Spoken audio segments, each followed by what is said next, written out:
Thursday, March 4th. President Trump announced today his first trip overseas to go to capitals will be to Israel, Saudi Arabia, and the Vatican. No surprise you've been watching us, right? President Machiavelli, and that's really where he is. I don't mean it in a negative way. That's what he is. This is totally Machiavellian. He's sitting back and he's seeing what's going on. We just did a video, I believe a few weeks ago, we've done numerous over the last year and a half, about how Israel and the Sunni nations are starting to come together. That's why the Sunni nations are putting heat on the Palestinians to try to get them to back off a bit, to get them to make a deal with Israel, because they want to make a deal with Israel. It's the Sunni, Shiite, Arab rivalry getting crazy out there. I don't mean crazy, just kind of like, wow, because it's obvious it's going to keep on going. And the Sunnis and the Israelis have the same interests, or very much the same interests. And the enemy of my enemy is my, what, friend? I don't know, enemy? Well, Saudi Arabia hates Iran. Israel hates Iran. Saudi Arabia and Israel come together. Egypt hates Iran. Israel hates Iran. Israel and Egypt come together. It's all coming together, and the United States is going to back the Sunnis.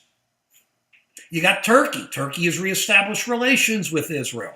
Isn't this incredible what's going on? So President Trump, who plays Machiavellian, everybody's talking strongman. It isn't. Maybe Machiavelli has part strongman in it. But look at what Machiavellianism is. It's spheres of influence, and he's going out to see his spheres of influence. And as we said before, President Obama and President Bush initially opened it up for President Trump by not backing our friends. So our friends have now kind of had to get together and do their own thing. And President Trump sees this as a Machiavellian and says a perfect move for me to jump in there and help them put it together. And maybe that will lead to some type of peace treaty in the Palestinian, between the Palestinians and the Israelis. That's why I said in our last video on this, there is a chance. Things are looking up a bit. Now, is it good that the Sunnis and Shiites may go at it? No, but they're already going at it. And the Iranians and the Syrians are horrible people. The people aren't bad. If there are any left in Syria, I'm sorry, are horrible governments. And it's just they kill and they don't care. They just take people in and arrest them, kill them. It doesn't matter to them.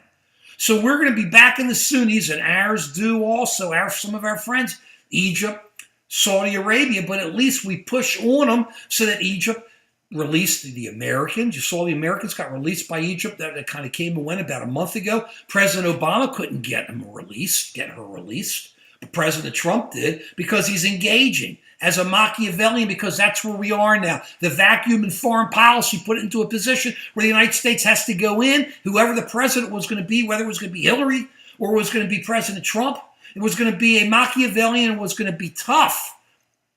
Because you got to be tough right now, and I think it's helping us. I think this is good. I'm not worried about pushing back. Just worry about, is the person at the top the right one to do the pushing? But so far, things are going okay. But watch it as it unfolds. We are putting together a Sunni-Israeli coalition. And don't be surprised if the Palestinians work something out to come on board with it. Woo, really interesting stuff. I hope it works out.